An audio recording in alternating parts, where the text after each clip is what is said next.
ముందుండి నడిపిస్తున్నటువంటి ఏ2 న్యూస్ ప్రేక్షక దేవుళ్ళకి ప్రతి ఒక్కరికి పేరు పేరున పాదాభివందనాలు. అలాగే భారతదేశం యొక్క ఇన్నోవేషన్స్ ని ప్రతి ఒక్క నాగరికుడికి చేరవేయాలని ఒక సదుద్దేశంతో ఈ ఇన్నోవేషన్స్ ని మరియు స్టూడెంట్స్, ప్రత్యేకించి మన భారతదేశం యొక్క యువతని కలిపే ఒక గురుతర బాధ్యతని ఈ రోజు K2 న్యూస్ తీసుకోవడం జరిగింది. సో మీరు ఎలాగైతే ఇంతకు ముందు మా ప్రోగ్రామ్స్ ని ఆశీర్వదించారో, అలాగే ఈ ప్రోగ్రామ్ ని కూడా ఆశీర్వదించి మమ్మల్ని ముందుకు నడిపిస్తారని చెప్పేసి కోరుకుంటున్నాను. సో ఈ రోజు చర్చా గోష్ఠిలో పాల్గొంటున్నవారు డాక్టర్ పల్నాటి వెంకటరెడ్డి గారు, పరిచయం అక్కర్లేదు, బీజేపీ నాయకులు. And we have Deepak Sharma, a prominent geopolitical analyst and also an entrepreneur, joining us from California. And Rajkumar Garu, he's a CEO, chief editor of K2 News. Sir, let us start with Deepak, sir. Hello, everybody. This is Deepak Sharma. Hello, sir. How are you doing? I'm very well. I'm in San Jose, San Francisco area of California. Thank you. Nice meeting you. Nice seeing you. Same here. So I just want to introduce myself. Actually, I'm NRI, pulmonologist from Telangana. I was in Virginia. Then after moved to Bahrain, I was there almost 20 years outside. In Virginia, I was in Ashburn. So I came to India. Then I'm the student of Vidyartha Parishad, Sangh background. Then I was aspirant actually for Miryalguda constituency, which is Vidhan Sabha, you can say. So what is specifically that you guys want to talk? Because your introduction was in the language I couldn't understand. Yeah, Deepak sir, for you to understand, we are a Telugu media, and but I will be speaking in English naturally, right? No issue. Go ahead, please. That is always fine. It's well and good. So people in Hyderabad, they can understand English very well. Yes, we are from India, all of us. So English is our common link. Exactly. So very well. Exactly. Regarding the most recent election result, President-elect Donald Trump is there in limelight right now in a very big way, actually. And he came out with a thumping victory, as we all know. And already we are seeing it's having some of the impacts. The top one I was looking for in terms of the wars that have been going on in the world, all across our universe, I should say. Big wars and, in fact, escalating at the moment.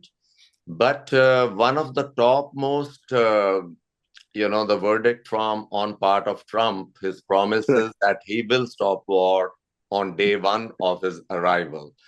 And I was hoping there will be some impact already, but we haven't seen that yet. In fact, there is escalation because we know what Biden has done, given approval to Zelensky to go ahead, and things have happened. Missiles have been fired. And so this seems like the last hurrah of the Democrats over in United States. My big expectation is that Trump actually will be able to do that because he's a big negotiator. Being a businessman, he is a big negotiator. He is already putting his team together, and with the understanding that he is going to put an end to all this warmongering that has been going on. And I think this is my biggest expectation. And number two, going from that aspect regarding wars, the number two thing is that the impact on India with respect to China. And Trump's thinking is that he does not want China to keep on getting stronger, because that's been the case as it has been happening. China has been getting more and more powerful with more wealth in their hands. but we already have seen some of the things, part of their economy that has been impacted over the last couple of years, or maybe a little bit less than that. But the big thing that Trump is gonna accomplish for United States is to bring industry back. That is his big motive. He is for the masses, and at the same time for the entire country. That's why he always has the right slogan. Correct. Let's make America great again. In this time, what he says. So that will be his big push, and so support for Taiwan should continue, should become stronger. Definitely. Democrats also had that. So that's the common aspect of both parties. So Trump should make it stronger because he very much wants China to be snubbed and America to come up. And the positive impact on India, you guys already can see Right. that we know that we also don't want China to keep on getting more and more powerful, more and more wealthy. So that would be a very direct advantage to India. So that's number two. Number three, from overall wealth point of view, for the entire population of India as well as us here in America, we've already seen the day he was declared winner, how the markets reacted. And particularly Right. cryptocurrency, you guys know that in India, I guess you guys are delving into that, diving into cryptocurrency or not.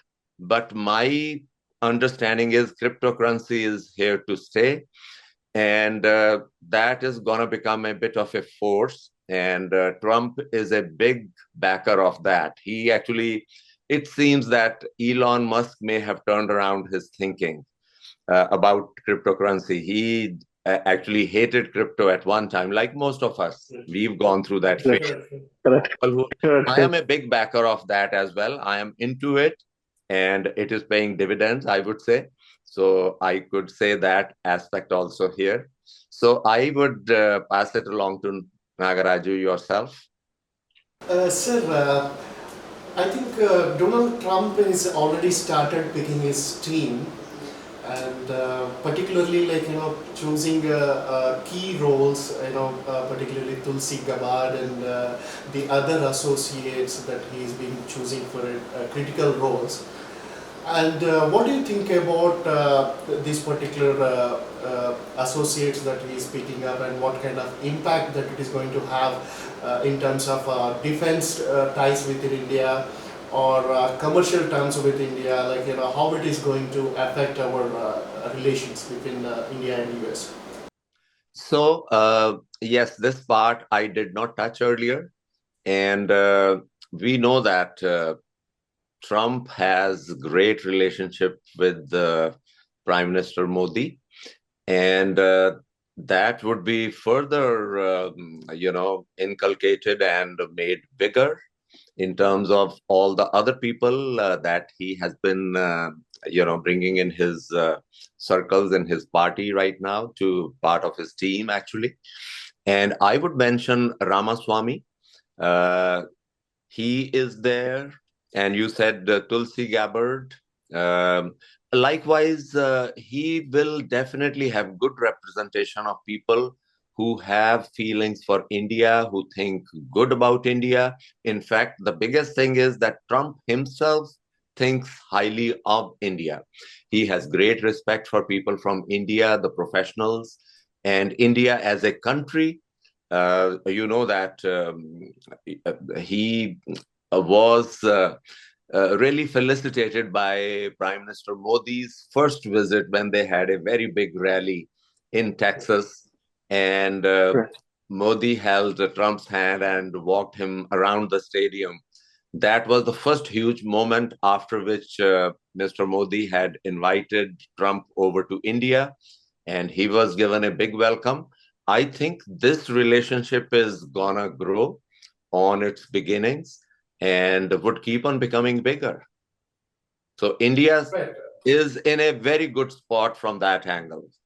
Right, when it comes to defense ties between two countries, right, like, Tulsi Gabbard, by choosing Tulsi Gabbard into a critical role, I believe, like, in so a few years back, like, Modi also invited Tulsi Gabbard to India, and now she's going to take over the key job, between the two countries. Like, and how do you think how she's going to work with the Indian counterpart, maybe Ajit Doval or someone else? Like, do you think the ties are going to be improved in terms of, like, defense particularly? Yes, as a matter of fact, that also is an ongoing thing. This is not going to be anything new. Already from Trump's time, we should remember that in his first term, that was during that time that America gave permission to India to utilize their satellite technology in order to acquire intelligence in terms of confrontation with China that was going on. However, right now, the confrontation, I would think that already as a result of this has been resolved to some extent, as we already know that there is a de-escalation. A lot more needs to happen. And so in terms of the defense, tactics, strategic, everything is going to improve between India and the United States. This is my big hope, and I think Trump's coming into power is going to be absolutely wonderful for India. And as a result, already with China, as I said already, that things have taken the path of de-escalation. And the recent BRICS session that happened, there was a meeting between Mr. Modi and Xi Jinping. And so the big decisions have been taken over there. And, our foreign minister was a part of the meetings over there. So I think we are headed to some good times during Trump's coming period. Definitely wonderful. I look forward to some positive things, both for America here as well as for India. Right. And yes, we do expect, like, the tariffs, like, is going to impose some duties when it comes to the imports from China or the other developing countries. But yes, when it comes to the other terms, which is basically, like, the defense tie-ups or the country-to-country relations. So, I agree. Now, let us move to Dr. Palnati Venkat garu. Namaskaram, sir. Sir, ఇక్కడ మనము భారతదేశం చేస్తున్నటువంటి innovations కానీ, లేకపోతే మనం చేస్తున్నటువంటి unicorn companies కానీ ప్రపంచవ్యాప్తంగా మనము అగ్రదేశాలని కాదని టాప్ లిస్ట్లోకి వెళ్ళిపోతున్నాం. ఫర్ ఎగ్జాంపుల్, ఆర్టిఫిషియల్ ఇంటెలిజెన్సీ తీసుకున్నట్లయితే స్పెషలైజ్డ్ రిసోర్సెస్లో we are top second, and AI research paper పబ్లిషింగ్లో వీఆర్ టాప్ థర్డ్. అదేవిధంగా చాలా రంగాల్లో మనము అగ్రదేశాలకి ధీటుగా ఎదుగుతున్నాం. అంటే దీనికి సంబంధించినటువంటి ఫౌండేషన్ ఎలా వచ్చిందంటారు? ఈ స్థితికి మనం ఎలా వచ్చామంటారు? అందరికీ నమస్కారం. ముఖ్యంగా K2 న్యూస్ ప్రేక్షకులకి, అలాగే ప్యానెల్ ఉన్న దీపక్ శర్మ గారికి, తర్వాత నాగరాజ్ గారికి, రాజ్ కుమార్ గారికి, మొట్టమొదటిగా చెప్పాలంటే ఏదైతే మనకి మోడీ గారు 2014లో ప్రధానమంత్రి అయిన తర్వాత భారతీయ జనతా పార్టీ నుండి అక్కడి నుంచి మొదలు పెడితే ఆ జర్నీ అంతా కూడా ఇన్నోవేషన్స్ మీద, make in India, digital India, local for vocal అని చెప్పి కొన్ని నినాదాలు తీసుకొచ్చి మన భారతదేశంలోనే తయారు చేసుకుంటే, ఎందుకంటే 2014 కంటే ముందల కాంగ్రెస్ గవర్నమెంట్ కానీ మిగతా గవర్నమెంట్ ఏదైతే ఉన్నాయో దగ్గర ఒక 70 సంవత్సరాలు పాలించినా కూడా భారతదేశ అభివృద్ధి కూడా ఎక్కడ జరగట్లేదు. కాబట్టి దాన్ని ఎట్టి పరిస్థితుల్లో ముందు తీసుకెళ్ళాలి అని చెప్పి ఒక ఆలోచనతోటి, రకరకాల నినాదాలతోటి దానికి కొంత లక్షల కోట్లు ఫండ్ కేటాయించి భారతదేశాన్ని ఎట్టి పరిస్థితుల్లో మేక్ ఇన్ ఇండియా ప్రోగ్రామ్ తీసుకురావాలి. ఏదైనా మనం తయారు చేయాలి, మన సెల్ఫ్ రిలయంట్ ఉండాలి తప్పితే ఇతర దేశాల మీద ఆధారపడకూడదు. ఇతర దేశాల మీద ఆధారపడి మన డబ్బంతా కూడా మరి చైనాకో, అమెరికాకో లేకపోతే యూరోప్ కంట్రీస్‌కో వెళ్ళొద్దు అన్న ఒక ఆలోచనతోటి దాంతో పాటుగా మన దగ్గర మనం తయారు చేసుకుంటే మనకు ఇండస్ట్రీస్ పెరగడే కాకుండా, ఇన్వెస్ట్‌మెంట్స్ రావడే కాకుండా, దానికి తగ్గట్టుగా లక్షల ఉద్యోగాలు కూడా మనం క్రియేట్ చేయగలుగుతాము. లేకపోతే ఇతర దేశాల మీద ఆధారపడాల్సొస్తుందని చెప్పి ప్రధానమంత్రి నరేంద్ర మోడీ గారు, వాళ్ళ టీమ్ మొత్తం కూడా ఆలోచించి ఈరోజు ఆత్మనిర్భర్ భారత్ కానీ, లేకపోతే మేక్ ఇన్ ఇండియా ఇనిషియేటివ్స్ కానీ, లేకపోతే లోకల్ టు గ్లోబల్ గానీ, సో ఇలాంటి ప్రోగ్రామ్స్ అన్నీ కూడా తీసుకొచ్చి ఈరోజు 10 సంవత్సరాల కాలంలో మీరు చూసారు ఎన్ని రకాల ప్రోగ్రామ్స్ తీసుకొచ్చిర్రో. ఒకటి కాదు, 2 కాదు, దగ్గర దగ్గర 30 లక్షల కోట్ల రూపాయలు ఖర్చు పెట్టి 2025 వరకి 30 లక్షల కోట్ల రూపాయలు ఖర్చు పెట్టి ఎలక్ట్రానిక్ సెక్టర్ కానీ, లేకపోతే ఆత్మ నిర్భర్ సెక్టర్ కానీ, లేకపోతే డిజిటల్ ఇండియా కానీ, సో రకరకాల ప్రోగ్రామ్స్ తీసుకొచ్చి ఇండియాని మొట్టమొదటి ప్లేస్ లో పెట్టాలని ఒక ఆలోచనతోటి తీసుకొచ్చి మొదలు పెట్టారు. సో ఈ రోజు మీరు చూస్తే ఇప్పుడు చైనా కంటే మించిపోయి మనం ఎక్కడెక్కడో రకరకాల ప్రోగ్రామ్స్, రకరకాల మ్యానుఫ్యాక్చరింగ్ యూనిట్స్ మన ఇండియాలో. ఫర్ ఎగ్జాంపుల్ ఒక చిన్నది విషయం తీసుకుంటే మొబైల్ ఫోన్స్ ఒకప్పుడు మనం కంప్లీట్ గా చైనా మీద ఆధారపడ్డాము. దాన్ని కూడా చైనా మీద దగ్గర దగ్గర వేల కోట్ల రూపాయలు మన చైనాకి పంపింగ్ చేసేటోళ్ళం, ఇంపోర్ట్ చేసుకుంటాం చైనా నుంచి. కానీ ఇప్పుడు అదే చైనా కంపెనీస్ అన్ని కూడా మరి ఇండియాలో వచ్చి ఇండియాలో ఇన్వెస్ట్ చేసి వేల కోట్ల రూపాయలు మనం సేవ్ చేస్తా ఉన్నాం. వేల మంది ఉద్యోగాలకి మనం మనం చూపించాము. కాబట్టి నేను అనుకుంటే దగ్గర దగ్గర నెక్స్ట్ 10 లక్షల కోట్ల రూపాయలు 10 లక్షల కోట్ల రూపాయలు మనం సేవ్ చేసాం ఇప్పటివరకు. ఇలాంటివి చాలా ఉన్నాయి, ఒకటి కాదు. ఓన్లీ మొబైల్ ఫోన్ గురించి చెప్పాను కానీ సెమీ కండక్టర్స్ కానీ, లేకపోతే ఇంకొకరిని ఇప్పుడు నాగరాజు గారు ఇంకొక చిన్న క్వశ్చన్ అడిగారు.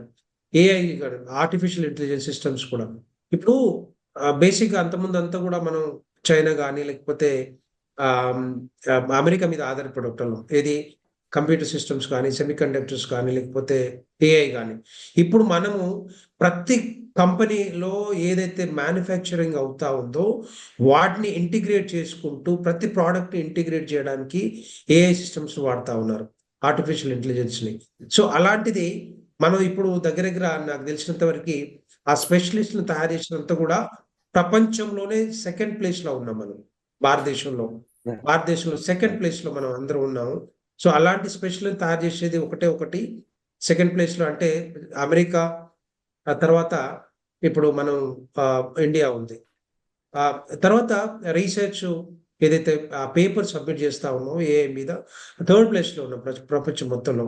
ఇది ఒకటే కాదు, డిఫెన్స్ సెక్టర్ కానీ, అగ్రికల్చర్ సెక్టర్ కానీ ఇంటిగ్రేట్ చేసుకుంటూ, అలాగే దీన్ని ఏఐ కానీ మిగతా ఏదైతే కంప్యూటర్ బేస్డ్ ప్రోగ్రామ్స్ మనం ఇంటిగ్రేట్ చేసుకుంటూ ముందు పోతా ఉన్నాం. డెఫినెట్ గా ముందు సాధిస్తా ఉన్నాం. ఒకప్పుడు లక్షల కోట్లు ఖర్చు పెట్టి మనం రకరకాల డిఫెన్స్ ప్రోడక్ట్స్ మనం ఇంపోర్ట్ చేసుకుంటున్నాం. ఇప్పుడు ఏ ప్లేస్లోకి వెళ్ళామంటే గత 10 సంవత్సరాల కాలం చూసుకుంటే అక్కడి నుంచి మనం ఓవర్టేక్ చేసి వాటిని మనమే ఎక్స్పోర్ట్ చేసుకునే స్థాయికి ఎదిగినామంటే ఒక్కసారి మనం అర్థం చేసుకోవచ్చు ప్రధానమంత్రి నరేంద్ర మోడీ గారు ఏ విధంగా ముందుకు తీసుకెళ్తా ఉన్నారు.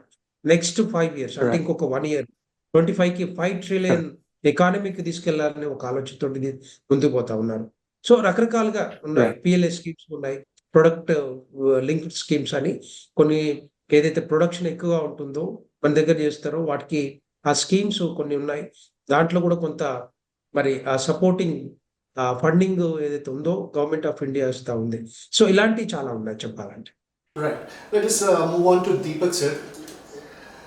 Sir, as you know, India is topping the list of AI innovations and being the availability of the AI specialist. So India is topping in a second position in terms of the AI specialist availability, and in terms of submitting the research papers on AI, India is topping the third position. And not only that one, like the mood of India is now being transformed from being a labor or being an employee to employer transformation.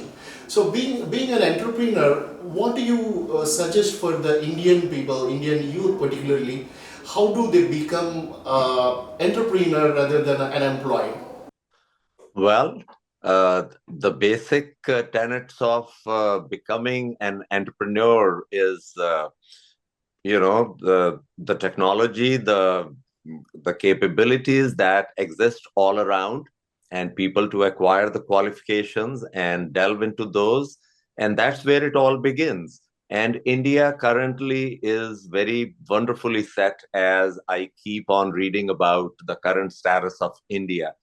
And I would say that America being one of the foremost countries up there, India should make sure to have ties and grow them. So, from an entrepreneur's point of view, basically, first thing would be to take advantage of all the facilities and services offered by the Modi government right now. And there are plenty of those opportunities. And qualification, like I said, education, that comes very important. People to pursue the path correctly and, check with advisors before pursuing with their careers so that they do not spend energy in the wrong directions and get set in the path that they need to pursue. In this case, artificial intelligence. So all the technologies involved, I think number one, America is on top. So Yes. America's technologies should be kept in view while deciding all that. And I think I would not say much because I am already seeing things happening very well in India. And lot of entrepreneurship and keep on hearing about unicorns, and so things are going well. Artificial intelligence is a new field, so people, I think our education is very well set, great institutions. So someone to make sure is connected with the things, know about what's happening, what is the need out there, the demand must be kept in view in order to pursue the right path so that there is demand for whatever you create. And so artificial intelligence, in terms of, the basis, it has kind of made great leaps and bounds. It has grown like that. And big companies like NVIDIA in America, my God, they made strides in the direction in terms of the processing power needed to crunch the huge the processing needed. They've been able to do that, and I think India should be taking leaf out of their book and make strides. And I'm sure already lots of things are happening which I am not very aware about. Please bring me up on that. What's happening in India in terms of artificial intelligence? Right, right. Just to translate from Telugu to English, like, as Dr. Palnati Venkat here mentioned, like, Indian government is supporting the innovations with several policies like, PLI schemes and the Skill Development India schemes. And when it comes to the artificial intelligence, right, like, let me pass it to my colleague Rajkumar Garu. Rajkumar Garu, ఈ artificial intelligence ఉపయోగించేసేసి మన యొక్క weapons అంటే sniper guns అయితే కానీ లేకపోతే idea force తయారు చేస్తున్నటువంటి drones కానీ, సో ఇప్పుడు ఈ ఐడియా ఫోర్స్ తయారు చేసినటువంటి డ్రోన్స్ని అమెరికన్ పోలీస్ వాళ్ళు వాడుతున్నారు. అదేవిధంగా ఇజ్రాయెల్ ఉపయోగిస్తున్నటువంటి స్నైపర్ రైఫిల్స్ మనకి ఏఐతో పవర్ చేయగలిగారు. సో ఈ ఇన్నోవేషన్స్ని మన యూత్ ఏ విధంగా అందిపుచ్చుకోవాలంటారు? దీని గురించి మీ అభిప్రాయం ఏంటి? రైట్, నిజంగా ఇది ఇప్పుడు మన దేశం ప్రపంచ దేశాలతో పోటీ పడుతుంది. ఒకప్పుడు అగ్రదేశాలు మాత్రమే టెక్నాలజీని అందిపుచ్చుకొని లేకపోతే ఏఐలో కానీ ఇతర ప్రోడక్ట్స్లో అప్లికేషన్స్లో ముందు ఉంటుండేది. కానీ ఈనాడు భారతదేశం కూడా చాలా ర్యాపిడ్గా ముందుకు వెళ్తూ ఉంటుంది. సో ఇప్పుడు మనకున్నటువంటి యువత చాలా బలమైంది మన దేశానికి. వాళ్ళు కూడా అన్ని రంగాల్లో ముందుకు వెళ్తున్నారు. ముఖ్యంగా ఐటీ ఇట్లాంటి ఆర్టిఫిషియల్ ఇంటెలిజెన్స్ ఇటువంటి రంగాల్లో ముందుకు వెళ్తున్నారు. వాళ్ళు కూడా ప్రతి ఇన్నోవేషన్లో కూడా ముందుకు వెళ్తున్నారు. ఇలా యూత్ వాళ్ళ యొక్క ఆలోచన విధానం మారింది. మన దేశానికి మనం కూడా చేయాలి. సో ఇన్నోవేషన్స్ మనం కూడా ఇతర దేశాలతో పోటీ పడాలి అనేటటువంటి మైండ్ సెట్ మన యువతలో ఉంది. అది వాళ్ళని మన దేశాన్ని ముందుకు తీసుకెళ్లేందుకు బాగా ఉపయోగపడుతూ ఉంటుంది. కంటిన్యూషన్గా యువతలో ముందుకు వెళ్తే కనుక ఇప్పుడు మీరు చెప్పినటువంటి మిసైల్స్లో కానీ తర్వాత వేరే షిప్స్లో కానీ ఇంకా ఇతర వాటిల్లో కూడా కొత్త కొత్త ఇన్నోవేషన్స్ మన ఇండియన్ యూత్ అంటే భారతదేశ విద్యార్థులు కూడా కొత్త ఇన్నోవేషన్స్ తీసుకొచ్చి ప్రపంచ దేశంలో అగ్రభాగాన మన దేశాన్ని తప్పకుండా ఉంచుతారు. Just to translate for Deepak sir, when it comes to the AI applications, particularly from Hyderabad, there is a company by name Idea Force, which is developing AI-based drones, and now we have bagged a big order from US police department for their surveillance and other capabilities basically. And not only that one, India jointly developed AI-based sniper rifle. Now Israel is using that particular rifle on ground on Gaza. So these are just two samples. Not only that one, India is investing a lot of money, AI-powered drones which can be used in farming and not only farming but in everywhere, in almost every sector. The AI is being used. And one simple example that we have used AI in Indian railway system. So what's happening is if there is any obstacle moving forward on a rail tracks or whatever it is, so there is a HD camera and powered with AI which can identify the obstacles miles ahead and then alert the driver immediately. And I don't think we'll get this kind of situations in United States, but in India, things can happen like this. So that's why, we need more and more AI-powered tools to identify, what is an obstacle, what is a foe, what is a friend, and kind of things basically. So India is investing a lot of money in this particular area. Very well. Thank you for bringing me up on that. So, thanks a lot for your view and helping our viewers actually with your valuable insight and valuable analysis. I know that you are too busy, thanks for sparing your time actually. So, thanks a lot, thanks for sharing your You're views. welcome. That's nothing special for me. Thank you, sir. Thank you. Right, sir. Thank you. Thank you so very much. Thank you, everybody. Very welcome. Very happy to be present in this podcast. Thank you so much.